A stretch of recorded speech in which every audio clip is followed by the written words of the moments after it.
Sejam muito bem-vindos a mais um vídeo aqui no podcast, a mais um episódio.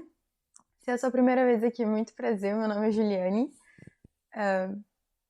E se você tá vindo aqui, eu esqueci o que eu falo normalmente. E se você tá vindo aqui já de novo, já tá várias guerras aqui no canal, muito obrigada por estar aqui, é sempre uma honra muito grande ter vocês de volta. E hoje eu tô aqui pra falar de um assunto que eu tô devendo há algum tempo e que eu já disse que eu ia trazer várias vezes.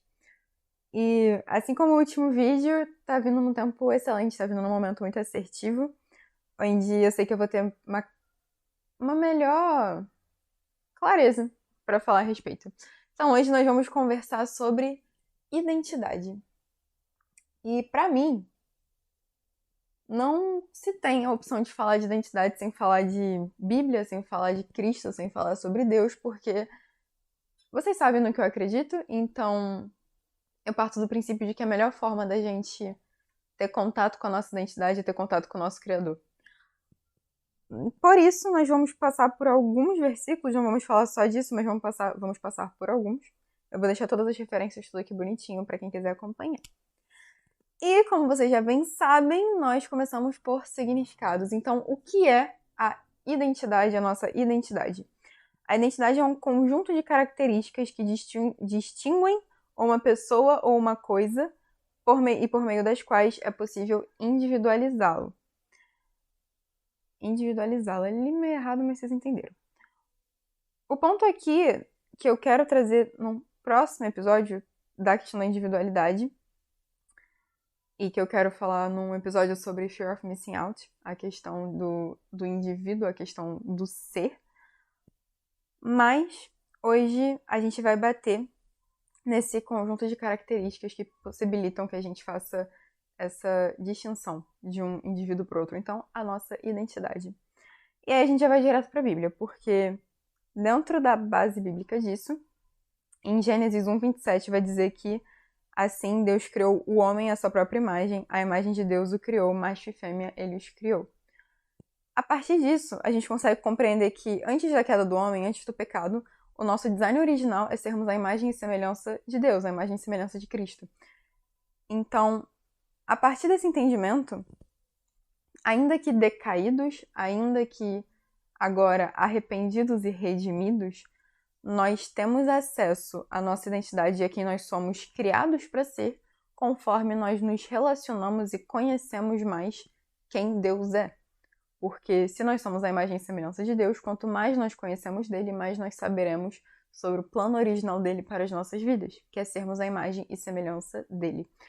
Então, a partir disso, a gente já tem um ponto que eu considero essencial, que é, não adianta você tentar buscar quem você é em qualquer outro lugar. A fonte da nossa identidade está nas mãos do nosso Criador. Somente o Criador pode dizer para a criatura para o que ela serve e quem ela é. Então, dentro dessa percepção, um fundamento para que você tenha autoconhecimento e para que você compreenda sua identidade e seu propósito é ter acesso a quem te designou uma identidade e um propósito. E conhecer de fato, não somente estudar como se fosse um objeto, mas se relacionar como ser, tá? E aí, a gente vai pro extremo oposto disso, pra gente entender a problemática do extremo oposto disso e o que muitas vezes nós entendemos como identidade não é. E muitas vezes nós associamos a nossa identidade sem ser. Que é o problema de associar a sua identidade ao que é mundanamente, eu diria, reconhecido por identidade. Então a gente vai pegar aqui 4 pontos, tá? O primeiro é que se você permite que seja o ambiente e as pessoas que estão nele e as coisas que estão nele a ditarem quem você é, isso resulta numa busca incessante por validação. E a busca incessante por validação vai ser através daquilo que o ambiente diz ser importante. Então vai ser muitas vezes, em muitos casos, a pessoa atrela o próprio valor e a própria identidade a conquistas, atrela o próprio valor e identidade a um resultado estético, a intelecto, enfim, coisas que no fim do dia tendem a ser muito fúteis, porque fúteis no sentido quando a gente vai fazer referência à identidade, né? A identidade, ela é aquilo que resta quando tiram tudo isso de você. Faz sentido, assim? Acredito que seja essa a melhor explicação. A identidade é quando, no fim do dia, ao tirar o resultado estético, ao tirar as conquistas, ao tirar o conhecimento intelectual que você tem, ao tirar aquilo que você entende que te dá valor, que te dá dignidade, o que resta? Sabe? Quando você tá sozinho, quando não vai ser postado, quando não vai ser divulgado, quando mais ninguém vai saber, o que resta? E geralmente é esse lugar é nesse lugar onde você encontra o que tem, é nesse lugar que você encontra qual é a sua verdade naquele momento, e é esse lugar que, estando pervertido, precisa ser cuidado. Entende? Então, assim, uma vez que você compreende que a sua identidade está em Cristo, que a sua identidade só pode ser encontrada em Deus, muitas vezes você vai ver que, ao equiparar a pessoa que você tem sido e a pessoa que você deveria ser, você vai ver que, em muito, você destruiu a pessoa que deveria ser para poder construir a pessoa que eles queriam que você fosse. Então, esse processo de descoberta de quem você é, digamos assim, qual é o plano original de Deus para sua vida, ela é feita de muitos concertos. E a gente falou disso no último episódio. São processos em que você vai desaprender e reaprender muita coisa, vai ter que largar muita coisa, vai se associar a coisas novas. Então, quando você permite que o ambiente dite a sua identidade, você não só começa a se enxergar através de lentes erradas, como você começa a destruir quem de fato você é, porque essa busca incessante por validação geralmente termina em tormenta. Ela geralmente termina numa sensação de insuficiência constante e termina numa sensação de que você não tem valor e que para que o seu valor aumente, você precisa se submeter a situações que corrompem seus princípios, que é o segundo ponto que a gente vai tratar aqui. Nossa vida, a nossa conduta, a nossa identidade, as nossas referências serão serão administradas pelos nossos princípios. Serão delimitados pelos nossos princípios. E aí é importante entender, princípio não é algo que te escraviza. Não ter princípios é que te escraviza. A gente falou disso no episódio sobre dizer não. A ausência de princípio faz com que você se submeta ao que te dizem para fazer, ao que te dizem que é certo. Então, assim, não ter no que se prender, no que se balizar, é muito ruim. Porque você nunca vai saber quando você está sendo edificado, quando você está sendo construído, ou quando você está sendo apenas destruído e mortificado, de certa forma. Quando partes de você estão começando a deixar de ter vida para que outras comecem a ganhar vida. E essas outras sequer são partes suas de fato. São partes que foram enxertadas em você por uma certa necessidade, seja de pertencimento, de validação, o que seja, o que for. Então, quando a gente compreende a necessidade dos princípios, vem a questão de, beleza, quais princípios eu preciso ter e quais princípios eu vou usar, quais princípios eu vou me manter leal, digamos assim. E quando a gente vai falar de princípio, de novo, eu não posso deixar de falar de Bíblia e não posso deixar de falar de um assunto que hoje é muito complexo, porque eu sou uma pessoa muito contra a necessidade de relativização de todas as coisas. Eu acredito que existam valores objetivos, valores que regem as coisas e que vão para muito além de um instinto, vão para muito além de uma opinião, sabe? Então, assim, o certo é certo, o errado é errado, entende? E quando a gente vai falar sobre isso junto com o problema de associar a sua visão, a sua percepção da sua identidade, a visão das pessoas sobre você e é o que você deveria ser, uma das coisas que acontecem é a perversão desses valores objetivos. A perversão de valores objetivos nada mais é do que se submeter a contextos onde vão distorcer na sua mente e na sua concepção as coisas que são erradas, as coisas que são certas, as coisas que são bonitas e feias, as coisas que são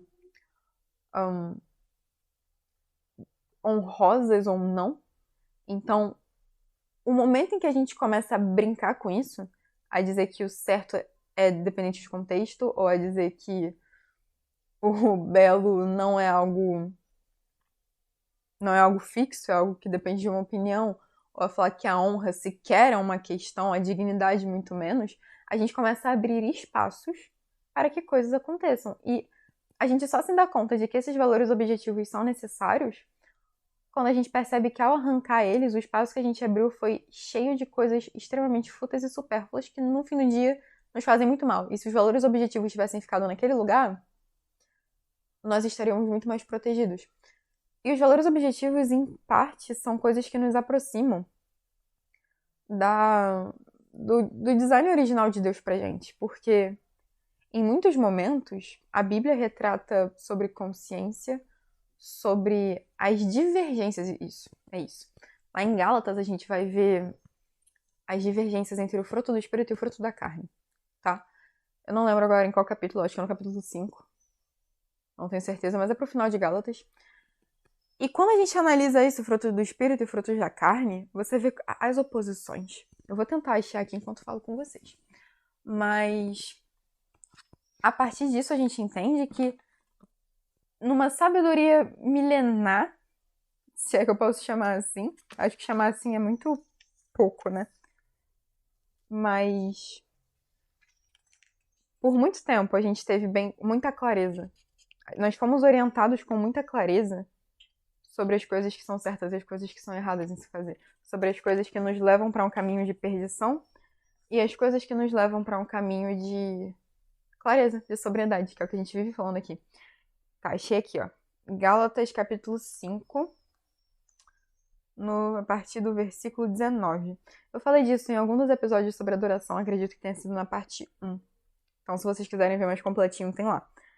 Mas aí, vamos lá. Ora, as obras da carne são manifestas e aqui estão: adultério, fornicação, impureza, lascívia, idolatria, feitiçaria, ódio, discórdia, rivalidade, ira, porfia, rebeliões, heresias, invejas, homicídios, bebedeiras, orgias e outras coisas semelhantes. A respeito dessas coisas vos falo, como já vos falei outrora, que os que praticam tais coisas não hão de herdar o reino de Deus. Mas o fruto do Espírito é amor, alegria, paz, paciência, benignidade, bondade, fé, brandura e temperança. Contra essas coisas não há lei. E aí, quando a gente pega esse tipo de divergência, né, a gente precisa começar a tirar a relativização das coisas, porque aqui é uma fala clara sobre aquilo que é certo e aquilo que é errado. Então, se eu tenho uma fala clara sobre o que é certo e sobre o que é errado, sobre o que é bom e sobre o que é ruim, sobre o que leva para um caminho ruim e o que leva para um caminho bom, isso tem que ser levado em consideração quando a gente vai consolidar os nossos princípios. Porque não existe dizer que isso é relativo, entende? O amor, por exemplo, a gente costuma desrelativizar quando, na verdade, a gente tem o jargão de que Deus é amor. A gente diz que ama, só que a gente não conhece a Deus. Então, como que eu digo que eu amo e depois eu digo que Deus é amor e eu não conheço a Deus? Alguém tem que estar errado nessa história. E eu sigo firme na convicção de que Deus é amor, que Deus ama, que Deus é o maior exemplo de amor que a gente tem. Mas se nós não o conhecemos, a gente não pode dizer que ama de uma maneira correta. Que ama com um bom modelo, um bom referencial. Que foi o que eu falei, as nossas referências também são ditadas pelos nossos princípios. Então, assim, quando a gente para com essa relativização e começa a entrar a fundo no significado de cada uma dessas coisas, vai surgir como se fosse uma lista do que fazer e do que não fazer. E eu não tô dizendo pra gente se balizar única e exclusivamente numa lista de afazeres e focar só nisso, como se tivesse que dar um check no final do dia, mas é ser submisso à obediência de Cristo o suficiente para que você possibilite que o seu coração seja trabalhado para odiar as coisas erradas e amar as coisas boas. Para ter repulsa das coisas erradas e desejar as coisas boas. Porque esse capítulo inteiro, na verdade, esses versículos todos, né, desde o 16 até o 26 do capítulo 5 de Gálatas, vai trazer a visão de que se você está em Cristo, se você anda no Espírito, você ganha a possibilidade de não satisfazer as vontades da carne. Então, assim, uma vez que você se submete à autoridade certa, as coisas que antes foram relativizadas agora são tratadas de outra forma. Você passa a ter um olhar crítico sobre as suas próprias atitudes e sobre aquilo que você aceita. E esse olhar crítico é diferente de um olhar extremamente julgador. Não estou dizendo para que a gente comece a observar as pessoas como inferiores ou superiores com base naquilo que elas fazem, mas apenas ter o discernimento de saber se isso é para mim ou não. E entender que muitas vezes essas coisas que nós chamamos aqui, que a Bíblia chama de obras da carne, elas não são ditas como ruins porque convém dizer que elas são ruins. Elas são ditas como ruins porque, de fato, elas têm consequências ruins e têm causas piores ainda. Elas têm raízes em lugares muito ruins. Então, o resultado delas não pode ser bom. Nada que é enraizado de forma ruim pode trazer um fruto bom, entende? Então, assim, mais uma vez, isso aqui não é pra ninguém sair com a consciência pesada de ai meu Deus, eu já fiz isso. Todo mundo já fez alguma coisa errada na vida e todos nós erramos todos os dias em muitas coisas. Mas o ponto é a intenção e a percepção de que princípios, valores, devem ser regidos por alguma coisa. E eu sou muito contra a ideia da gente reger princípios e valores com base na relativização. Porque se tudo é relativo, você não pode se balizar naquilo que é flexível. Porque o que é flexível não tem força suficiente para delimitar a sua atitude. O que é flexível vai se mover a partir da sua atitude. Então as coisas começam a perder ordem de autoridade. Porque o que te baliza tem que ser forte o suficiente para te parar. Se o que te baliza não é forte o suficiente para te parar no momento que você precisa ser parado, isso significa que aquilo que está regendo e administrando os seus princípios é algo que a partir da sua atitude e quão longe você vai, quão errado você fique, o tanto que você precisa cauterizar sua consciência para compensar aquilo que você está fazendo de errado, para que você não se sinta mal, isso significa que essa barreira é flexível. E se ela expande de acordo com a sua atitude, ela é flexível. A ideia é que você saiba onde parar e saiba até o que não fazer de forma alguma, tá? E aí, a gente vai pro ponto, de novo, pro ponto da Bíblia, onde a gente vai falar sobre a fundamentação do propósito de acordo com a nossa identidade. E aí a gente vai para a carta de 1 Pedro, já deixei separado aqui, no versículo 2, no capítulo 2, nos versículos 9 e 10. Que eu acredito que são os versículos que resumem a nossa identidade e o nosso propósito. E aí, vamos lá. Mas vós sois uma geração escolhida, um sacerdócio real, uma nação santa, um povo peculiar, para que anuncieis os louvores daquele que vos chamou das trevas para a sua maravilhosa luz. Vós, que em tempo passado não erais povo, mas sois agora o povo de Deus, que não tinhais alcançado misericórdia, mas agora alcançastes misericórdia. Então, uma das coisas que eu mais gosto nesses versículos aqui, ele considera que muitos de nós estiveram em lugares completamente diferentes por muito tempo. Mas uma vez que nós somos alcançados por Deus, a gente começa a ter a nossa identidade restaurada. Não é que ela começa do zero, né? Ela é redimida. Então tudo aquilo que foi pervertido, tudo aquilo que foi destruído começa a ser corrigido, consertado e colocado no seu devido lugar. Coisas que não deveriam estar ali saem, coisas que deveriam estar ali entram. Esse processo, essa reforma, fundamenta o nosso propósito de anunciar os louvores daquele que vos chamou das trevas para a sua maravilhosa luz. Na verdade, o propósito é esse. A maneira com que você vai fazer é o que menos importa. O fundamento é que você tem que saber no que você se baliza para aquilo que você vai transmitir. E dessa maneira, o grupo deixa de ditar quem você é e você começa a ditar a temperatura, digamos assim, daquele grupo, daquele ambiente, daquele espaço. Não porque você é um ser de luz superior, mas porque os seus limites, a sua referência, vai ditar, vai mostrar que nós podemos ter limites e novas referências. Que é algo que quando você vive na filosofia da relativização, você vai perdendo. Porque as referências são aqueles que têm a vida mais relativizada e princípios sequer são bem-vindos, digamos assim. Quando você começa a mostrar que existe uma vida fora disso, e naturalmente é uma vida muito melhor, é uma vida onde você chega à noite satisfeito com a sua vida, satisfeito com quem você é. Quando você mostra isso, a temperatura daquele lugar muda. Entende? Até porque a gente passa a carregar uma mensagem diferente. É o que eu mais falo aqui, né? O podcast é um exemplo disso. Em momento algum, a mensagem que vai ser passada é a minha mensagem. Você se torna mensageiro de uma mensagem muito superior. Muito bela. Como a gente falou, né? De não relativizar as coisas e manter o que é certo no certo, o belo no belo. Então você passa a ser um mensageiro de uma mensagem feliz. De uma mensagem boa. Eu falei superior, mas para além disso, é uma boa notícia. Entende? Porque o evangelho é uma boa notícia. Então, a nossa identidade é firmada nisso. E o último ponto que eu quero tratar aqui com vocês, que eu acho muito fundamental, muito importante, principalmente para quem quer começar a viver com base nisso, é a necessidade de nós esquecermos os nossos primeiros professores. Porque nós aprendemos que muitas coisas são certas, nós aprendemos que muitas coisas são necessárias, que muitas coisas são boas, e elas só não são. E como que eu sei que uma coisa não é certa, necessária ou boa? Se a raiz é ruim, o fruto é pior ainda, tá? E se ao tirá-la, você não mexe em um fundamento que é necessário. Como assim? Às vezes, quando você tira algo da sua vida, isso vai mexer no fundamento de algo que precisa ser quebrado, tá? Isso é uma autoanálise que precisa ser feita junto com Deus, na verdade é Ele quem vai fazer, né? Você só vai ganhando consciência. Porque, como eu disse, é um caminho de destruição e reconstrução e redenção de muitas coisas. Para que muitas coisas voltem para o seu devido lugar.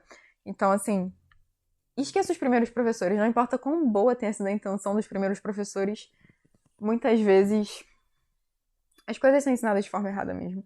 E eu entendo que esse é um assunto não polêmico, né, mas chato, porque a relativização é uma coisa que a gente está aprendendo a... Nós estamos aprendendo a relativizar tudo. Mas isso é muito triste porque ao perder a luz dos valores objetivos, do que é digno, do que é honroso, do que é bom, do que é certo, do que é bonito, do que é feliz, a gente perde a orientação, entende? E viver de forma desorientada é muito triste. Então, eu acredito que seja isso. São todos esses pontos para falar de identidade. Acho que é um... Não é nem um resumo. É tudo completo de forma sucinta. Não tem muito o que encher para além disso.